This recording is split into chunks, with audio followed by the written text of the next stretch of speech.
बिस्मिल्लाहिर्रहमानिर्रहीम। अस्सलाम वालेकुम दोस्तों, उर्दू फन टीवी में खुशामदीद। मोहतरम नाजरीन, आज की वीडियो में मैं आपको दुर्रे शाह के बारे में बताने जा रहा हूँ।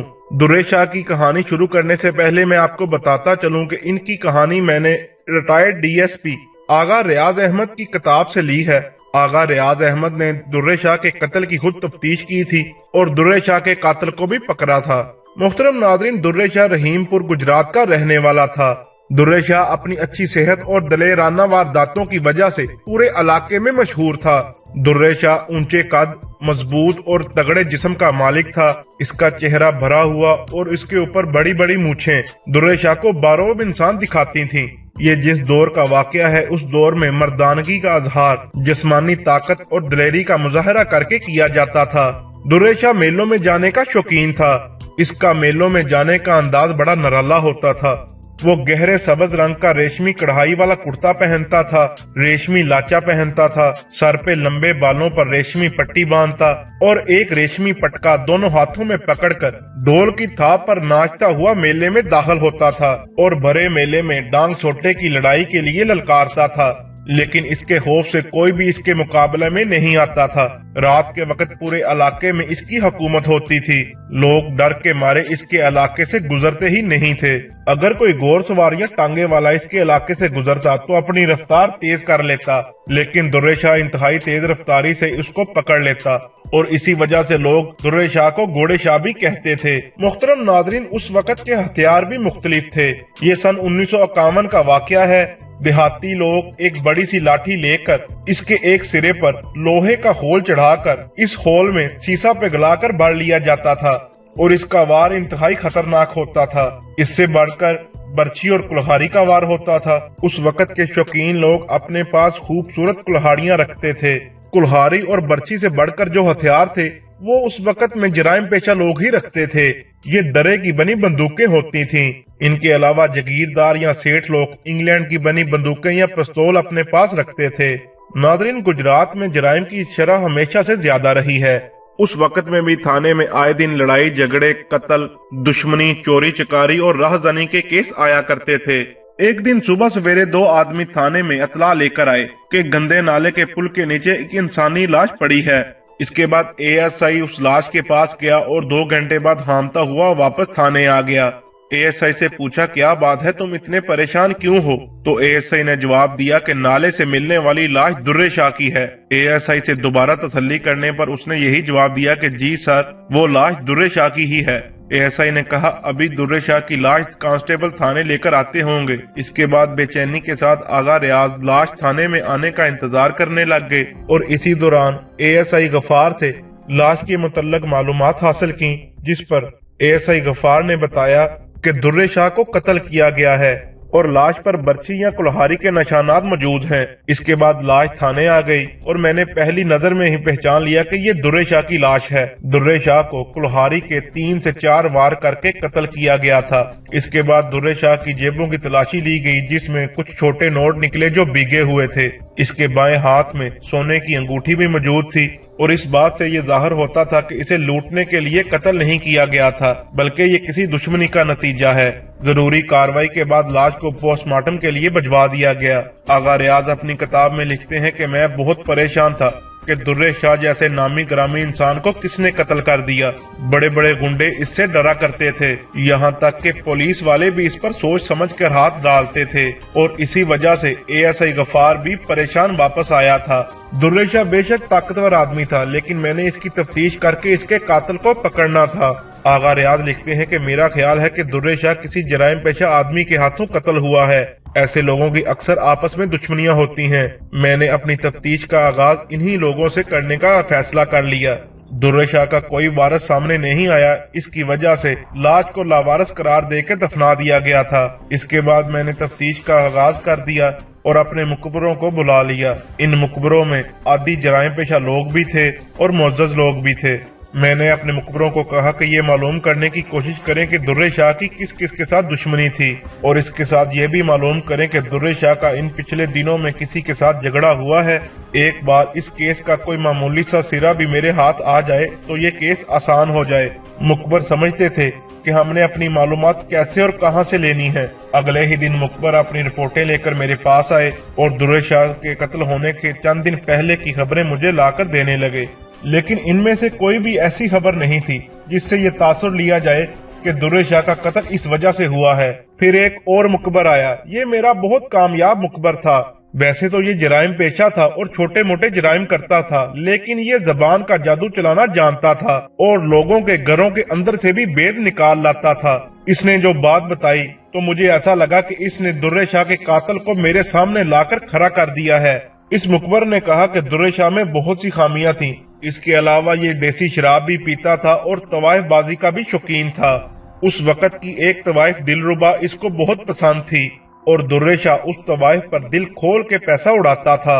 जब वो दिलरुबा के पास कोठे पे चला जाता था तो फिर उसके बाद किसी और को कोठे पर नहीं आने देता था। ये बात मशहूर थी कि दुर्रे शाह और दिलरुबा एक दूसरे को पसंद करते हैं और ये नौबत इश्क तक जा पहुंची है।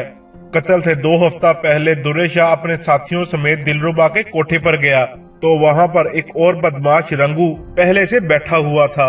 रंगू और दुर्रे शाह की आपस में सख्त जंग चल रही थी, लेकिन दोनों में से कोई भी खुलकर सामने नहीं आया था। मुख्तसर ये कि रंगू दुर्रे शाह से दबने वाला आदमी नहीं था। दुर्रे शाह के आने से रंगू की महफिल खराब हो गई। इसके बाद रंगू ने दिलरुबा से कहा कि वो नाच गाना जारी रखे और किसी की परवाह ना करे, लेकिन दिलरुबा ने माजरत कर ली और कहा कि शाहजी के आने पर महफिल रोक दी जाती है, जिस पर रंगू ने कहा कि ये तवाइफ का कोठा है, किसी शाह का डेरा नहीं। मैं यहाँ पहले से आया हूँ, शाहजी को कहो बाद में आ जाए। इसके बाद दुर्रे शाह को गुस्सा आ गया और दुर्रे शाह ने चाकू निकाल कर रंगू के गले पर रख दिया और कहा चुपचाप यहाँ से चले जाओ वरना एक ही झटके में गर्दन काट दूंगा। रंगू डरने वाला आदमी नहीं था, लेकिन उस वक्त चाकू अपने गले पर देखकर डर गया और चुपचाप वहां से चला गया। रंगू को इस बेइज्जती का बड़ा दुख था। इसको इसके साथियों के सामने दुर्रे शाह ने दिलरुबा के कोठे से जलील करके बाहर निकाल दिया था। रंगू ने कसम खाई थी कि इस बेइज्जती का बदला जरूर लूंगा। मुकबर ने ये सारी बातें रंगू के एक साथी से मालूम की थी। इसके बाद रंगू को थाने बुलवाया गया। मैंने रंगू से पूछा कि तुम्हें मालूम है कि दुर्रे शाह कत्ल हो गया है, जिस पर रंगू ने कहा हाँ सरकार, उड़ती उड़ती खबर सुनी तो है। मैंने रंगू से पूछा तुम्हारा क्या ख्याल है, ऐसे जबरदस्त आदमी को कौन कत्ल कर सकता है, जिस पर रंगू ने कहा मैं क्या कह सकता हूँ सरकार, हो सकता है इसकी किसी के साथ दुश्मनी हो। जिस पर मैंने कहा कि तुम्हारी और दुर्रे शाह की भी तो दुश्मनी थी, जिस पर रंगू घबरा गया और नजरें चुराने लगा। रंगू की समझ में नहीं आ रहा था कि मैं क्या जवाब दूं। फिर कुछ देर बाद रंगू ने कहा मेरी इसके साथ क्या दुश्मनी होनी थी, दुर्रे शाह से सब डरते थे और मैं भी इससे बच के रहता था। इसके बाद मैंने रंगू से सख्ती की और कहा कि सीधी बात बताओ तुम्हारी इसके साथ दुश्मनी थी कि नहीं, जिस पर रंगू ने जवाब दिया नहीं सरकार, मेरी इसके साथ कोई दुश्मनी नहीं थी। इसके बाद मैंने हाथ में डंडा उठाकर इसको सख्ती से पूछा कि दिलरुबा के कोठे पर क्या हुआ था। इसके बाद कुछ मैंने और सख्त बातें की जिससे वो घबरा गया। रंगू के वहमो गुमान में भी नहीं था कि मुझे इस बात का इल्म हो सकता है। फिर मैंने रंगू को कहा कि तुम अपनी जुबान के पक्के हो, तुमने दुर्रे शाह को कत्ल करने की कसम खाई थी और तुमने दुर्रे शाह को कत्ल करके अपनी कसम पूरी कर ली। जिस पर रंगू ने कहा यह गलत है, मैंने ऐसा कुछ नहीं किया। वो चीख चीख कर कसमें खाकर अपनी बेगुनाही का यकीन दिलाने लगा। मैंने उसे कहा कि इकबाली बयान दे दो और मुझसे फायदा ले लो। मैंने इसे फिसलाने के लिए लालच दिया। मैंने इससे कहा कि मरने वाले से दुनिया तंग थी, तुमने इसे मार कर सवाब का काम किया। मैं केस कमजोर तैयार करूंगा जिससे फायदा उठाकर तुम्हें जज बरी कर देगा। लेकिन रंगू रोने लगा और कसमें खाने लगा कि मैंने दुर्रे शाह को कत्ल नहीं किया। रंगू ने दिलरुबा के कोठे पर होने वाली लड़ाई का भी इतराफ कर लिया और ये भी कहा कि मैंने कसम खाई थी कि मैं दुर्रे शाह को कत्ल करूंगा, लेकिन मैंने उसे कत्ल नहीं किया। इसने कहा कि मैं छोटे मोटे जराइम जरूर करता हूँ, लेकिन कत्ल जैसा बड़ा जुर्म नहीं किया। मैंने इससे बहुत जिरा की और घुमा फिरा कर अपने मतलब की बात इसके मुंह से निकलवाने की कोशिश भी की, लेकिन वो इतना कच्चा नहीं था कि मेरे चक्कर में आ जाता। मुझे यकीन हो चुका था कि कत्ल रंगू ने ही किया है और इस वजह से मैंने इस पर तशद्दुद करने का फैसला भी कर लिया था। इसके बाद मैंने एएसआई गफार से कहा कि इसे ले जाओ और इससे इकबाली बयान लो। एक दिन गुजर गया। अगले दिन मैं दोबारा थाने आया और एएसआई को बुलाकर पूछा कि रंगू ने इकबाली बयान दिया है कि नहीं, जिस पर एएसआई गफार ने कहा कि वो तो पत्थर बन गया है सर, वो इनकार पर डटा हुआ है और बेपनाह तशद्दुद बर्दाश्त कर रहा है। इसके बाद मैंने रंगू को बुलवाया। रंगू की हालत मार खा खा कर बहुत बुरी हो चुकी थी। इसके बाद मैंने रंगू से कहा कि इकबाली हो जाओ और जान छुड़वाओ रंगू, अगर तुम इकबाली ना हुए तो मैं तुम्हारी खाल उतार दूंगा। जिस पर रंगू ने कमजोर सी आवाज से कहा, आपके पास अख्तियार है सरकार, आप मेरी खाल उतार सकते हैं, लेकिन मैं किसी और का किया हुआ कत्ल अपने साथ नहीं लूंगा। मैंने अभी तक जितनी तफ्तीश की थी इसमें एक रंगू ही था जिस पर शक किया जा सकता था कि इसने ही दुर्रे शाह को कत्ल किया है। इसके बाद मैंने रंगू को हवालात में भिजवा दिया और नए अमकानात पर गौर करने लगा। अगर रंगू और दुर्रे शाह के झगड़े को एक तरफ रख दिया जाता तो दुर्रे शाह का कत्ल एक अंधा कत्ल बन जाता। कत्ल की तफ्तीश में सबसे पहले कत्ल की वजह मालूम करना जरूरी होता है। इस वक्त तक रंगू के पास दुर्रे शाह को कत्ल करने की एक माकूल वजह थी। इसके बाद मुझे ख्याल आया कि मुझे दिलरुबा से भी तफ्तीश करनी चाहिए। इसके बाद मैं दिलरुबा के कोठे पर पहुंचा। इन्होंने मेरी बहुत खुशामद की और मेरे लिए खाने का इंतजाम करने लगे। मैंने इनको मना कर दिया और कहा कि दिलरुबा को बुलाओ, मैंने उससे तफ्तीश करनी है। जिस पर दिलरुबा की माँ ने कहा कि वो अभी सोकर उठी है, वो नहा धोकर तैयार होकर आपके सामने पेश होती है। जिस पर मैंने गुस्से से कहा कि मैं उसका मुजरा सुनने नहीं आया और मेरे पास फालतू टाइम नहीं है, मैं यहाँ सरकारी ड्यूटी पर आया हूँ, इसलिए फौरन अपनी बेटी को जिस हाल में भी वो है यहाँ लेकर आओ, वरना मैं थाने बुलाकर तफ्तीश करूँगा। इसने मेरा गुस्सा देखा तो फौरन कमरे से निकल गई और चंद मिनट बाद एक नौजवान लड़की को लेकर मेरे पास आ गई। इसके बाद इसकी माँ को मैंने कहा कि तुम इसको छोड़कर कमरे से बाहर चली जाओ। वो ना चाहते हुए भी दिलरुबा को अकेला छोड़कर कमरे से बाहर चले गई। इसके बाद मैंने इधर उधर की बातें की। मेरा ख्याल था कि इसकी झिझक उतारने के बाद अपने काम की बात करूंगा, लेकिन दिलरुबा ने कहा कि मैं जानती हूँ कि आप क्यों आए हैं। मैंने हैरान होकर पूछा कि तुम क्या जानती हो। उसने कहा कि आप शाह जी के मुतल्लक बात करने आए हैं, आप उनके कत्ल की तफ्तीश कर रहे हैं। जिस पर मैं समझ गया कि वो दुर्रे शाह को शाह जी कह रही है। दुर्रे शाह ऐसा नामी ग्रामी बदमाश था कि इसके कत्ल की खबर पूरे गुजरात में फैल चुकी थी। दिलरुबा की उदासी देखकर मैंने अंदाजा लगाया कि इसकी दुर्रे शाह के साथ जज्बाती वाबस्तगी पैदा हो चुकी थी। मैंने इसकी इसी जज्बाती कमजोरी का फायदा उठाने का फैसला कर लिया। मैंने कहा कि मैंने सुना है कि वो बाकायदगी से यहाँ आता था, वो बहुत अच्छा इंसान था। जिस पर दिलरुबा ने कहा कि वो मेरे कहने पर बदमाशी छोड़ने का फैसला कर चुका था। अगर वो कत्ल ना होता तो मैं इसके साथ शादी का फैसला कर चुकी थी। इसके बाद वो रोने लगी। कुछ देर रोने के बाद मैंने उससे कहा कि मैं तुम्हारे शाह जी के कातिल को पकड़ना चाहता हूँ, लेकिन इसके लिए मुझे तुम्हारी मदद की जरूरत है। वो तुम्हारे साथ अपने दिल की हर बात करता होगा। तुम सोच के बताओ कि कभी इसने तुम्हारे साथ कोई ऐसी बात की थी कि इसकी किसी के साथ दुश्मनी थी या इसका किसी के साथ लड़ाई झगड़ा हुआ हो। दिलरुबा ने थोड़ी देर सोचने के बाद कहा कि रंगू के साथ इसका झगड़ा हुआ था। फिर इसने वही बात बताई जो मेरे मुखबर ने पहले ही मुझे बताई हुई थी। मैंने इससे कहा कि कुछ और सोचो, रंगू के अलावा कोई और बात। जिस पर उसने कहा कि वो मेरे साथ छोटी छोटी बातें भी शेयर करता था। फिर दिलरुबा ने बताया कि इसने एक बार एक बारात के साथ जाती हुई दुल्हन को रोक लिया था। ये दुल्हन को अपने साथ ले जाने लगा था, लेकिन दुल्हन की मिन्नत समाजत की वजह से इसने उसे छोड़ दिया। ये बात सुनकर मैं चौंक गया, क्योंकि ये ऐसी बात थी कि इस पर कोई भी गैरतमंद इंसान मरने मारने पर तुल सकता था। मैंने इससे पूछा कि ये वाकया कितने दिन पहले का है, जिस पर इसने कहा कि 1 हफ्ता पहले का। मैंने इससे पूछा कि इसके बारे में कुछ और भी बताओ, जिस पर दिलरुबा ने कहा कि बारात रहीमपुर वापस जा रही थी, लेकिन ये नहीं मालूम कि दुल्हन को कहां से लेकर आ रहे थे। मेरे लिए इतनी मालूमात काफी थी कि दुल्हा के गांव का पता लग गया था। इसके बाद मैंने दुर्रे शाह के कातिल को पकड़ने की यकीन दहानी कराई और मैं चला गया। रहीमपुर थाने के करीब का गाँव था और ये पता लगाना भी मुश्किल नहीं था कि हफ्ता 10 दिन पहले किसकी शादी हुई थी, लेकिन ये काम भी मैंने पुलिस की बजाय मुखबरों से कराना मुनासिब समझा। इसकी वजह यह थी कि इस वाकया की बिनक भी इन लोगों ने किसी को नहीं लगने दी होगी। मेरे मुखबरों में एक औरत भी थी, ये इंतहाई चालाक थी, ये लोगों के घरों में से भी राज निकलवा लाती थी। इसका नाम जकिया था। मैंने इसको थाने तलब किया और सारी बात समझाई। जकिया चली गई और दूसरे दिन मेरे पास वापस आई। जकिया राज की बात निकाल लाई थी। इसने नई ही बात मुझे सुना दी। ये बात मैं आपको अपने अल्फाज में सुना देता हूँ। इस औरत ने उस शख्स का पता लगा लिया था जिसकी हफ्ता 10 दिन पहले शादी हुई थी। इसका नाम हिजर शाह था और इसकी दुल्हन सलमा का ताल्लुक बलवाल से था। जकिया ने सलमा की एक सहेली के साथ दोस्ती की और ये जकिया की फनकारी थी कि इसने सलमा की सहेली से सारी बात उगलवा ली।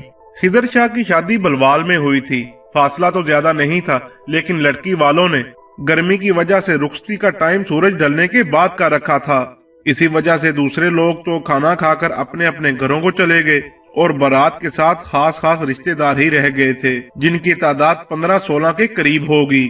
उस वक्त के रिवाज के मुताबिक दुल्हन डोली में बैठी थी और डोली को 4 कहारों ने उठा रखा था और दुल्हा आगे आगे घोड़े पे जा रहा था। जब ये लोग रहीमपुर के करीब पहुंचे तो दुल्हा ये कहकर आगे निकल गया कि वो घर जाकर दुल्हन के आने की इतला देता है ताकि वो लोग दुल्हन के इस्तकबाल की तैयारी करें। दुल्हा आगे चला गया और 15-16 लोग डोली को लेकर चलते रहे और जब वो दुर्रे शाह के इलाके से गुजरने लगे तो दुर्रे शाह आगे से आकर इनका रास्ता रोक लेता है। इस वक्त इसके पास शीशा भरी वजनी लाठी थी। डोली के साथ जितने लोग थे वो डर गए। बरातियों का ख्याल था कि दुर्रे शाह इनकी जेबें खाली करवाएगा, लेकिन उस वक्त सब परेशान हो गए जब दुर्रे शाह ने दुल्हन को साथ ले जाने का इरादा जाहिर किया। इन लोगों ने दुर्रे शाह को समझाने की कोशिश की, लेकिन दुर्रे शाह ना माना। इसने डोली से दुल्हन को बाहर निकाल लिया और किसी ने मुजाहमत भी नहीं की। दुल्हन बड़ी समझदार और बाहौसला लड़की थी। इसने मौके की नजाकत को समझ लिया और बहुत ही समझदारी के साथ दुर्रे शाह से कहा कि सुना है तुम सैयद हो दुर्रे शाह, मैं भी सैयदजादी हूँ। तुम्हें सैयदजादी की इज्जत का ख्याल रखना चाहिए। हम दोनों खानदानों की इज्जत का बरम रखना तुम्हारा फर्ज है। इसके बावजूद अगर तुम ताकत के नशे में चूर होकर ऐसा करना चाहते हो तो मेरी एक शर्त मान लो। दुर्रे शाह ने कहा शर्त बताओ। मानने वाली हुई तो मानूंगा। इस पर दुल्हन ने कहा कि मुझे घर जाने दो, मुझे हाथ ना लगाना। मैं अपने घर जाकर अपने हामद को सारी बात बताऊंगी। अगर उसमें गैरत हुई तो वो तुमसे खुद निपट लेगा। अगर उसने कुछ ना किया तो मैं खुद उससे तलाक लेकर तुम्हारे पास आ जाऊंगी। अगर तुम मुझे हासिल करना चाहते हो तो मुझसे निकाह कर लेना। लड़की ने कहा कि एक बात जहन में रखना, अगर तुम्हारे जहन में कोई ऐसा वैसा ख्याल है तो मैं अपनी जान दे दूंगी, लेकिन मैं अपनी इज्जत पे हरफ नहीं आने दूंगी। ये एक सैयदजादी का वादा है तुमसे। दुर्रे शाह की मर्दानगी ने ये बात गवारा ना की कि एक लड़की के चैलेंज से मुंह मोड़ ले। इसने दुल्हन का चैलेंज कबूल कर लिया और इसे 2 हफ्ते की मोहलत दी कि इस दौरान अगर इसके शौहर खिदर शाह ने इससे बदला ना लिया तो वो उसे छोड़कर इसके पास आ जाएगी, और अगर सलमा ना आई तो वो इसके शौहर को कत्ल करके इसको उठा कर ले आएगा। इसके बाद इसने दुल्हन को डोली में वापस बिठाया और जाने की इजाजत दे दी। इसके बाद दुल्हन ने अपने शौहर के घर आकर अपने शौहर खिदर शाह को सारी बात बताई, जिस पर खिदर शाह ने इसको तसल्ली देते हुए कहा कि तुम बिल्कुल फिक्र ना करो, मैं तुम्हारी हिफाजत अपनी जान से बढ़कर करूंगा और दुर्रे शाह को भी मैं देख लूंगा। इसके बाद खिदर शाह ने घर में मौजूद अपने रिश्तेदारों से कहा कि इस वाक़े को अपने तक महदूद रखें और ये बात बाहर ना निकलने दें। इन सब लोगों ने तो इस राज को अपने सीनों में दबा लिया, लेकिन सलमा खुद ही इस राज को अपने सीने में दफन ना कर सकी और अपनी सहेली को सब बता दिया, और उस सहेली से मेरी मुकबर जकिया ने सब उगलवा लिया। इसके बाद मुझे यकीन हो चुका था कि दुर्रे शाह का कातिल खिदर शाह ही है। अब मेरा काम आसान हो गया था। खिदर शाह को गिरफ्तार किया गया। अब मैं आपको खिदर शाह का बयान उसकी जुबानी बयान करता हूँ।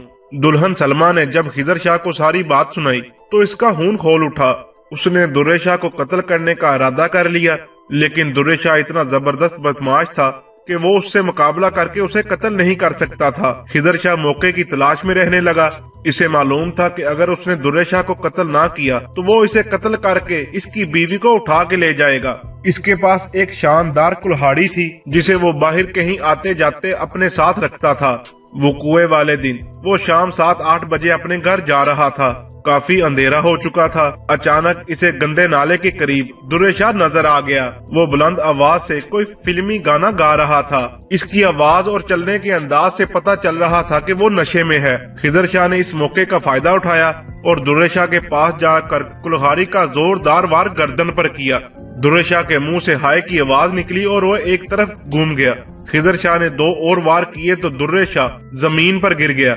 आगे नाले की ढलवान थी और नाला काफी गहराई में था। दुर्रे शाह इस ढलवान से नाले में जा गिरा। वो कीचड़ के अंदर धंस गया था। खिदर शाह ने इधर उधर देखा, दूर दूर तक कोई भी नजर नहीं आ रहा था। खिदर शाह बड़े इत्मीनान से अपने घर आ गया। खून आलूदा कुल्हाड़ी को धोया और दीवार पर लटका दिया। इसने अपनी बीवी और बाप को बता दिया था कि वो क्या करके आया है। पुलिस ने तफ्तीश शुरू की तो वो घबरा गया, क्योंकि वो कोई आदी मुजरम नहीं था बल्कि सीधा साधा देहाती था। मैंने इसका बयान लिखकर इसके साइन ले लिए फिर मजिस्ट्रेट के सामने पेश करके इसका बयान रिकॉर्ड करवा दिया। मुझे खिजर शाह का बहुत ख्याल आ रहा था। इसकी अभी हाल ही में शादी हुई थी और मैं नहीं चाहता था कि वो किसी अलमिये का शिकार हो। जब मैंने केस तैयार किया तो मैंने जानबूझकर 2 ऐसे सुकम रख दिए जो खिजर शाह के हक में जाते थे। बहरहाल मुकदमा चला। खिजर शाह का वकील इतना ज़हीन नहीं था, वो मेरे छोड़े हुए सुखम से कोई फायदा नहीं उठा सका। जज ने खिजर शाह को 7 साल बामुशक्कत कैद की सजा सुना दी। इसके बाद मैंने खिजर शाह के वालिद को अलग करके समझाया कि वो सेशन कोर्ट में इस सजा के खिलाफ अपील करे और कोई अच्छा वकील करे जो तजर्बाकार हो। इसके वालिद ने मेरी हिदायत पर अमल किया। उन्होंने अपील कर दी। ये वकील तजर्बाकार वकील था। इसने मेरे छोड़े हुए सुकम से पूरा फायदा उठाया और खिजर शाह को बरी करवा लिया। आगा रियाज इस कहानी के आखिर में लिखते हैं कि हो सकता है कि पढ़ने वाले इस अकदाम को गलत कहें, लेकिन मैंने ये कोई गलत काम नहीं किया। मेरी नेकी की नीयत थी और मेरे ज़मीर पर इसका कोई बोझ भी नहीं है। उर्दू फन टीवी के मोअज़्ज़ज़ ख़वातीन और हज़रात, वीडियो अच्छी लगे तो लाइक एंड शेयर जरूर कीजिएगा।